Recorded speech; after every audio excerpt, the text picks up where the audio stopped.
It's not just radio, it's Rockland World Radio. RocklandWorldRadio.com.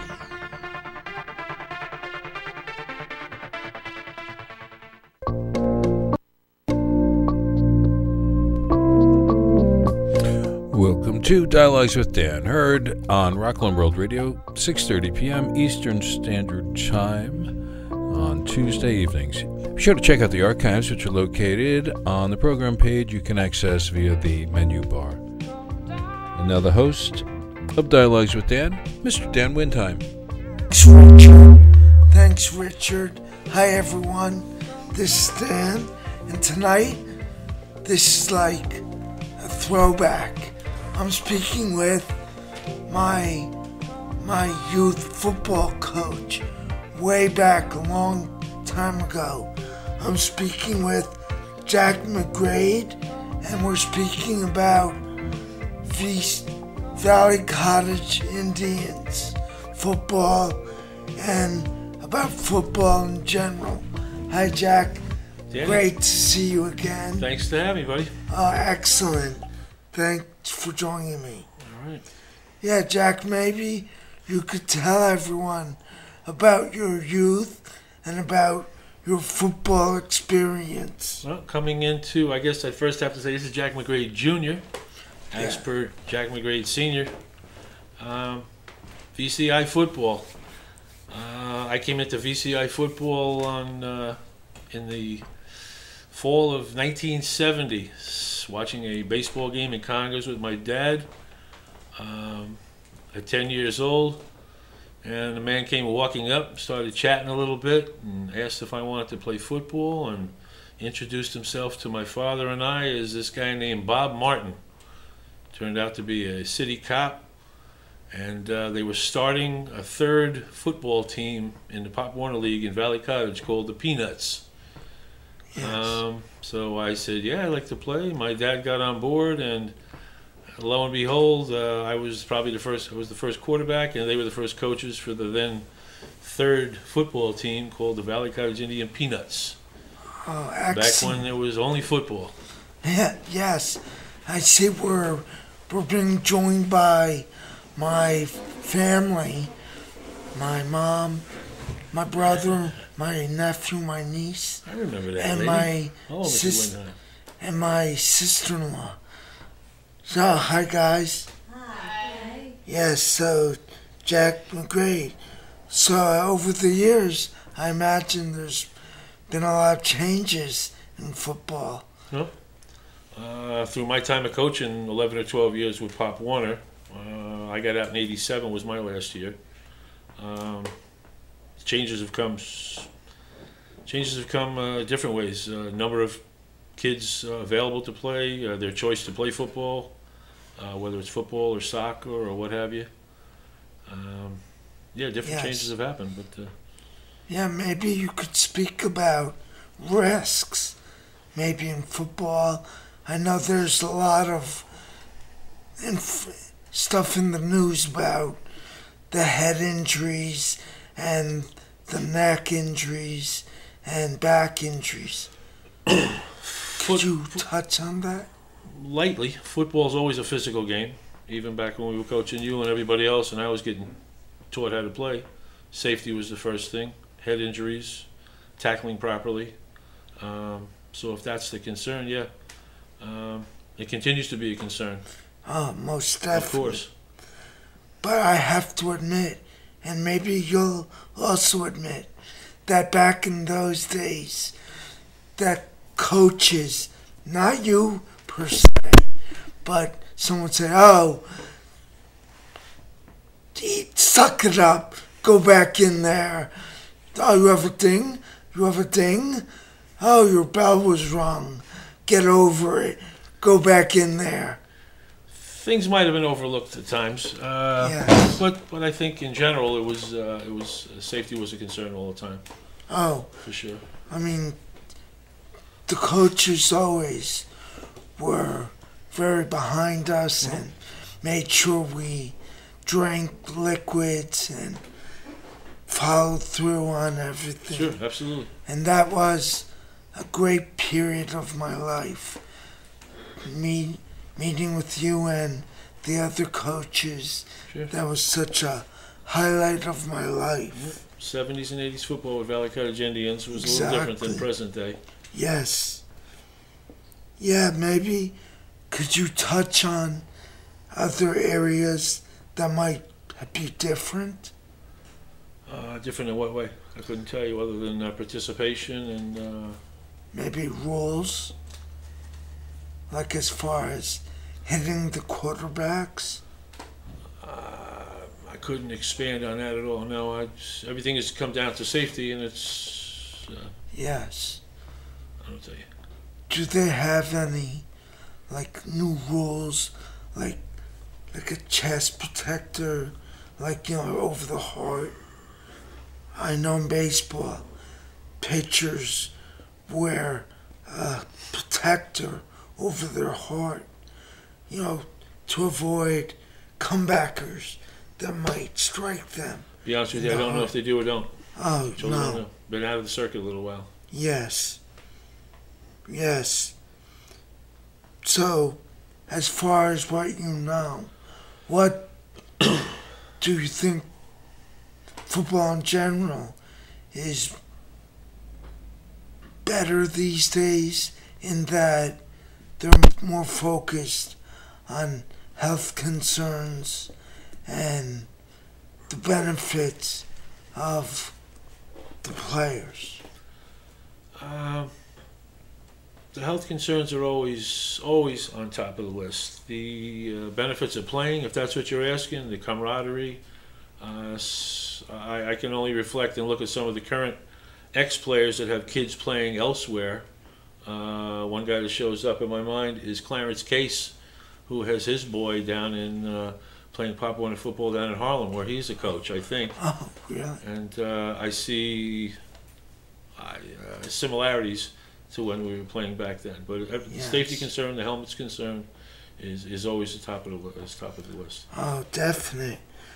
Yes, I was going to ask you about the upcoming season, but you had said you're no longer a coach. Last time I coached was 1987. Yes. So that's a couple years ago. Yes. I did It my is. 12 years. I did my 12 years and then had two daughters. So then I went to T-ball and girls Yes. soccer coaching and that realm, basketball and things like that. Yes. Yep. And how do you find that? Well, that was good. That's already a few years ago as well. So Oh, yeah. that was a different switch. Yes. I see you brought some things from the old days. Yeah, what I There's a found. picture Yeah, what did I right bring there. That's a picture of my dad and myself Yes. on the sidelines when we were doing junior midget coaching. It just happened to be the same kind of positioning. Yes. And somebody chose to take the picture, and I ended up with it. Oh, yes. So it was So one you're of my favorite pictures from the earlier days. chip off the old block. Or block off the old chip, Oh, yeah. whichever happens first. Yeah. So, how many years did you coach? I started coaching in '75, and when I was still playing JV football for Clarkstown North. And it was Yes. only a year and a half after I played midget ball here. And my dad was still coaching, so I got on board and was coaching with Coach Bob Miller and Bob Newman. A lot of Bobs back then. Yeah. So it was exactly. Bob Martin and Bob Newman and Bob Miller. Yes. And then went on to coach through the junior midget years and had some great teams throughout the whole bit. Right. And you coached, you started with Pop Warner. Maybe you could share where Pop Warner comes from. Well, it was midget football first. They called it midget ball, however that came about. And it was through the time that Ned Mira was involved that we got into the Pop Warner program, which was similar but different somehow. Yes. We Well- just got into playing different teams and things like that. Yes. Wasn't Pop Warner was a football player? Yeah, he was that was a legendary Yes. entity in football. Yes. That's Yeah. right.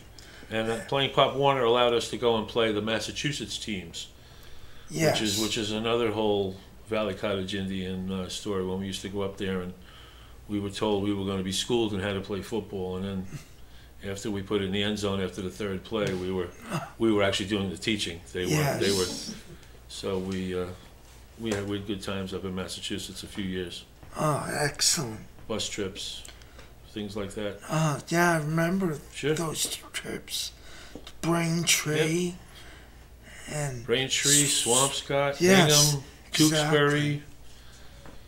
Jeez, Weymouth. oh yeah. A few of them. Do you have any highlights from your football days? Oh, we only have an hour, right? Oh, We don't have, I'm sorry. actually a half hour, but I'm sure you could From dig coaching, up. from playing, from coaching, I would say, from coaching 12 years, figure there's an average of 25 to 30 players on a team, times 11, times 12. So basically had a lot of interaction with a lot of families. As I said earlier to you, a number of those times I had the privilege of coaching families of brothers, Yes. such as the Garrison brothers, and I had all the Case brothers. I was fortunate or unfortunate enough to coach all the Miller brothers from Congers, and that was unique in itself to be involved in a family for that long through the sports. Yes. And these relationships Absolutely. continue. Absolutely. The Casey brothers, I started to say before, Danny Casey, one of my prize players from back in that 81 team where we were 10-0 unscored upon, who later on I saw, as I was coaching Ramapo High School, he was coaching for my alma mater, Clarkstown North. Oh, really? And we had to play at North, at my old field, and I look across and he says, "Hey, coach, look what yeah. now I'm coaching like you were coaching." So that was pretty tough. And so that was pretty interesting, pretty nice. Yeah, it's Yeah. very awesome. Yep, yep. Going away, coaching and playing in the Massachusetts games and those whole Exactly. weekends, those Thanksgiving weekends that we all went away, and Yes. a lot of things you can talk about, a few things you can't, but everybody got home safe, and they were great experiences. Great experiences. Oh, that most definite. Yep. Some of my fondest memories are from VCI, and I always remembered you. Yeah. And that's why we've seen each other a few times. Well, the difference was I was closer in age because I was a younger guy and I was Yes. still playing, and I wasn't a big fat guy blowing a whistle. Not like Yes. older guys were big fat guys blowing whistles. We had a few, but we were the ones leading the lap around the field, leading the exercise, and playing still and hands-on. One particular year I was able to bring in 4 other guys that I played North football with. Rick Israel being one of the standouts in the county, who was also a Valley Cottage Indian standout and a Rockland County standout, and 4 of my other comrades for one other year at junior midgets, and we all played Indian ball, and then came back after playing North ball Yes. and recoached at Indian, so it was pretty cool. Yeah. Giving it Sounds back, amazing. and then other guys like Joey Welsh, Brian McKeever, all these different players that came back. Sure. I spoke of Rosie Burnett and Tony Bartley. This other crazy character that was supposed to be, what's his name, Tony Viata, my Yeah. twin brother from another mother. Right. Guys like that now coach, take my place and earlier guys' places, and keep the ball rolling in the Indian world. Yes. I guess we've been talking about how VCI prepares one for life. I guess you've been giving examples of that. Sure, football definitely is not just about the sport. It's not just about it's respect. It's family. We always did that. We always had a nice family came first, and it wasn't all just about that. It was a much more inclusive program. It wasn't just about dropping off and learn how to play a ball and then go home. We were curious what's going on with the families, and Most we got in definitely. touch. And a lot of families were interconnected, and you couldn't help but be interconnected. And Exactly. and even years later, I mean, I haven't coached since '87. I see guys that I've coached, including yourself, and if you haven't seen one for 25 or 30 years, literally, and you Yeah. look at each other, and you're like, I can still pick them out, and they pick me out. You coach, I'm like, Yeah. and you both smile, and it's like you were just back there. It's Exactly. that's the special stuff about it. the experiences were so cool and so great, and it was just a lot of, again, it wasn't just all football. It was respect, and if we heard that somebody was sassing their mother, or God forbid it happened on the sidelines when we were there, then we took care of it a little bit over here. Yes. And then you went back, and it was just, now it's a little different with things you can do or can't do, and Yes. it's a different world a bit, but maybe not enough of what that was. Yes. That isn't happening now. That's right. Yeah, you shared that you went beyond VCI, beyond high school. You actually played semi-pro. I actually was involved with a team called the Spring Valley A's, and I survived 8 games Yes. playing on this haphazard little semi-pro team locally here against some true semi-pro teams. Yonkers Packers, the Bronx Royals, guys that got off the bus and looked like the Green Bay Packers, and then Yeah. we hustled up with our guys, and Yeah. I survived. Yeah, so we tried one level of an 81, 82, but that was about it. Did any of those guys make it to the Pro Bowl? No, the only guy that I had playing with me that I can even recall with the names was a guy named Richie Jean Luis, who was a running back with Suffern High School then. I don't think he played anywhere else, per se. No. Yes.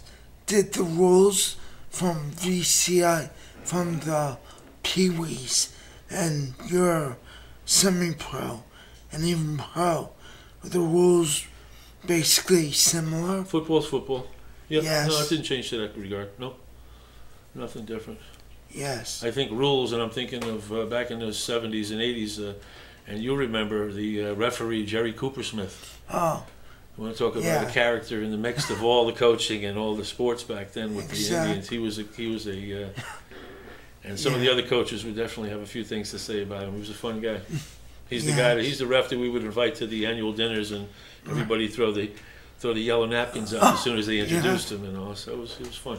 yeah. Yeah. Those were great days. Yeah. Yes, you know that I started this program, Dialogues with Dan. It was primarily about disabilities and about overcoming challenges. I actually wasn't. I wasn't familiar with that. Yeah, that's how I started Mhm. doing this. And I've branched it out to cover different areas. And I wanted to cover some pro athletes who were disabled, like Tom Dempsey. He was the kicker from the Rams. He was born with half a foot, and he kicked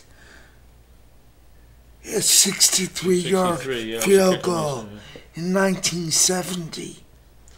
That was quite an accomplishment. Well, for him, that handicap was a positive thing for him as a kicker, because Yes. in all honesty, that was like wearing a flat-toed shoe, Yes. a little shorter. But yeah, that was his. Yes. That's how he turned his but his particular infliction into something positive. Yes. Definitely. And so I guess you would agree Yeah. that it's important for everyone to take a negative and find Find where a it can be positive in it, positive. sure. Try to turn it around. Absolutely. Most definitely. Absolutely. And I guess Tom Dempsey did do that. He was one guy. Yeah. And then in a different sport, Jim Abbott, the baseball player, he was born with one hand, Mhm. but he went on to pitch in the majors, and he actually pitched a perfect game. Yep. That's quite an That it is. accomplishment. That it is. And I've read about a wrestler born without legs, and he went on and he won Olympic gold as a wrestler. Mhm. That's a huge accomplishment. That's for sure. So the disability is really existing in your mind. there are obviously some limitations to it on the football field, but there are certainly ways you can get past it in other ways.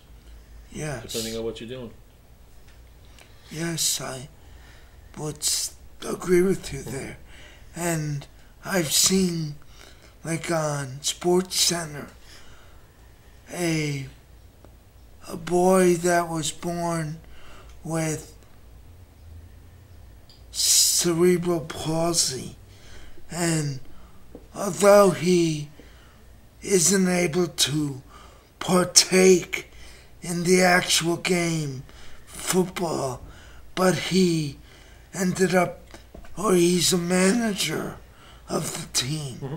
So I guess he fulfilled his... Well, I can reflect, because we did have one or two incidents over the years where somebody was going to be playing with the team.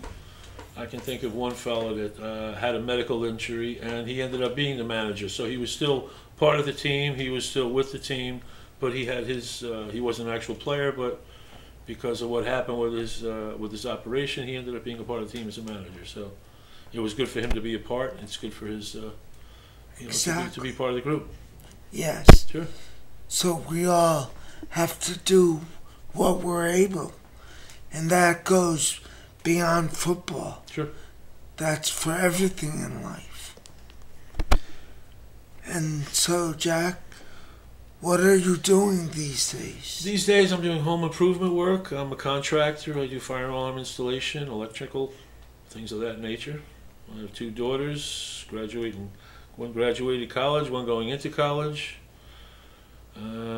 That's it, just getting older and, just trying to tune up and get ready for the second half of life, you know? Oh, yeah. Yeah. I'm glad you said second half, like you haven't started. And I got another 54 to go, actually. Exactly. It's a 50-yard line, huh? Oh, that's a great way to look at it.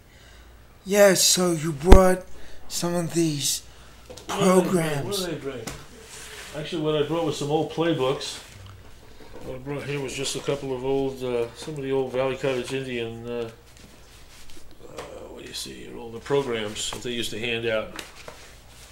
Just a couple of things, some programs that I wanted to hand over to Tony, some old plays. Yeah. And he stiffed us. He's not here, Viata. I don't know.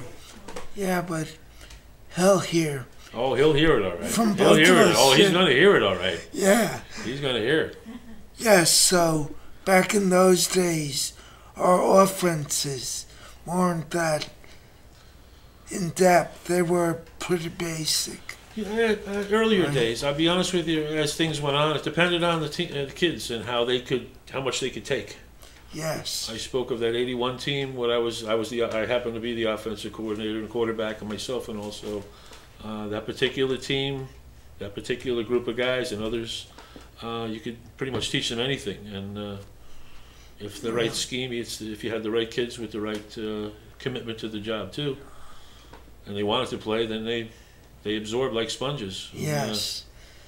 That particular team. Tony will give you a hard time that the '81 team wasn't the best. It was the '76 team or one of those other teams, Yes. another undefeated team. But I'll fight him on that one. That's not a problem. Yeah, I remember I was on that team with Tony. We were unscored upon. Valley Cottage Indians won a lot of championships. We Yes. were the leaders of a lot of football games around here.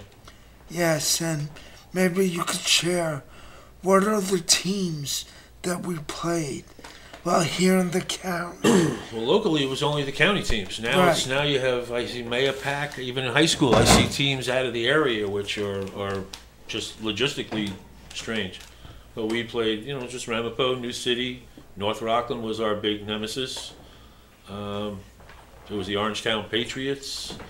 Really? 5-6, yeah. it was. Teppenzy? Yeah, TZ, that was the Orangetown Yeah. Patriots, that group down there. Yes. Yeah, there was only 6 or 7 teams. It was Clarkstown North. Well, that's the high school now. You're talking the No, high school. you're talking high school. Right, I'm talking VCI. right. Played Clarkstown North had a team. Well, New City Rams. Right. It was the New City Rams, Right. Valley Cottage Indians, The Ramapo Vikings, Griffins. Yeah. It Right. was the Orangetown Patriots. It was the Yes. North Rockland Red Raiders. Right. And then we would occasionally go out to play. We remember, if you remember right, we played the Eastchester Blue Devils, who were like a bunch of rabbits, and they were the quick squad. We used to go to play New Rochelle.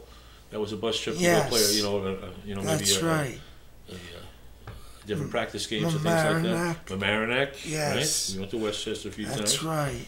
Then we ran back home because like half the time they beat our ass. Yeah, and then we they did. Had to figure we had to step it up a little over there. It was a little quicker over there. Yeah, and you made us walk back. Yeah, you did walk back. Yeah, that was, I regret it one time, but that's all right. I think my mom called you and said, Jack, why? Why did you walk back from Westchester? Yeah, right. I said, oh, okay. We lost. Why else? Okay, I understand. Good call, Jack. But see, back then, you could do that. Your mom would call and say, okay, today it's different now. What'd you do to my boy? Back then, it's like, what'd you do to Coach? Yeah. It was a different thing, Yes. Families were more on board, maybe perhaps, without sounding... but the families were more involved. I think we're very involved. Very involved. Now it's just life is a little different, a lot busier, and families and players, it's become different. It's can be more of a drop-off. Go play football, and we'll see you later. Back then, all the family stayed. Christ, when I was playing, my mother was wearing a jersey, ringing a cowbell. Before Mrs. Case. Oh, yeah. My mother was the first cowbell lady. I was going to say, your mother's black? Yes. No. Well, there's the story. There's a classic story. Oh, based on just that right there. Because everyone knows. At McCullum Mrs. Field. Case. At McCullum Field. Oh. I'm only in the Peanuts. Angelo Harris, one of my backs. And Angelo's running down the field, and my mother gets up. That's my boy. Yeah. In 1971. It's 1970 now. Yes. But it was, and the other women are looking at the color, but it was all cool. It was all, we were all, it was all family and fun. Yeah. But she was the first cowbell lady, and then she took it to the high school. Right.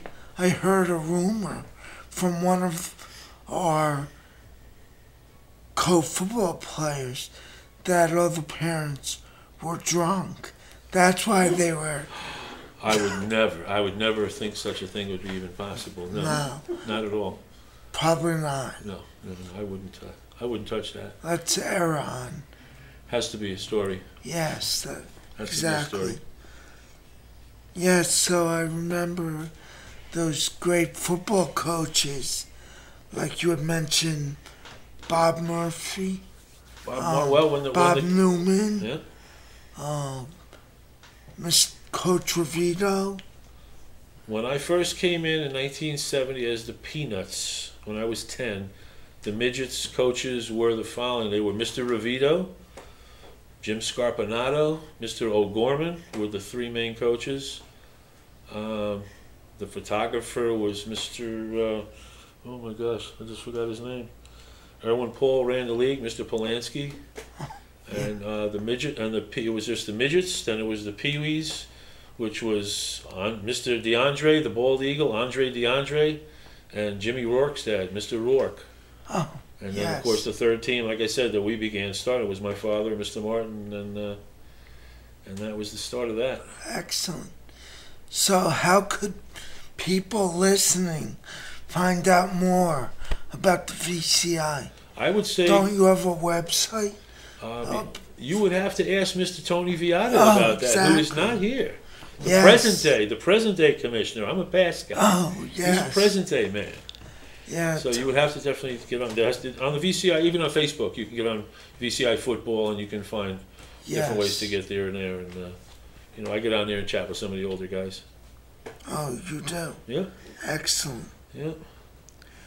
So I'd say, before we wrap it up, maybe you could tell us again,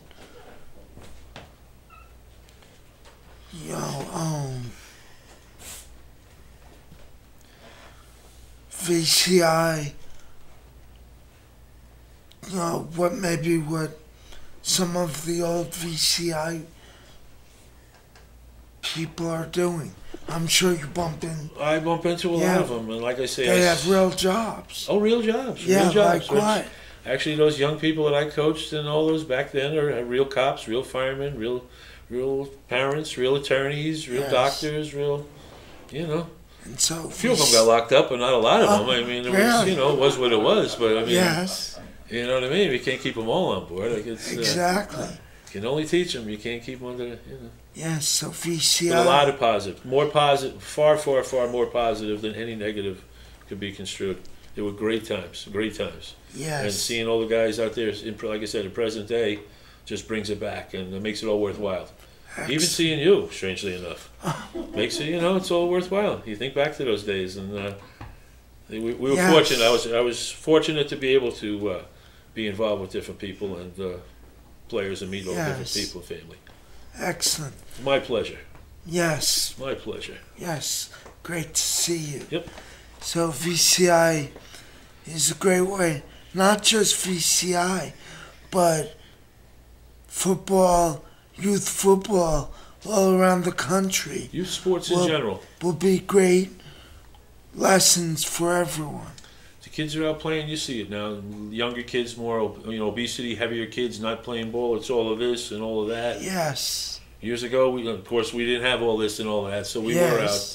The old saying is, years ago when we were a kid, our parents told us to go play. Go play outside. We had one thing to play with outside, that kind of thing. And you played sports. You played all kinds of different things. Most definitely. Yeah. Well, Jack McGrade, my ex-coach, great to see you. Always your coach, never your ex-coach. And I'll take a lap. Take a lap, Windheim. Yes. Take a lap. Yes, You lard ass. So I'll we had a lot of fun back then. Oh, we and won did. a lot of football games. Yes. Great to see you, Jack. Privilege being here. Thank Well, you. everyone, this has been Jack McGrade, Dialogues with Dan. Have a great week. Peace.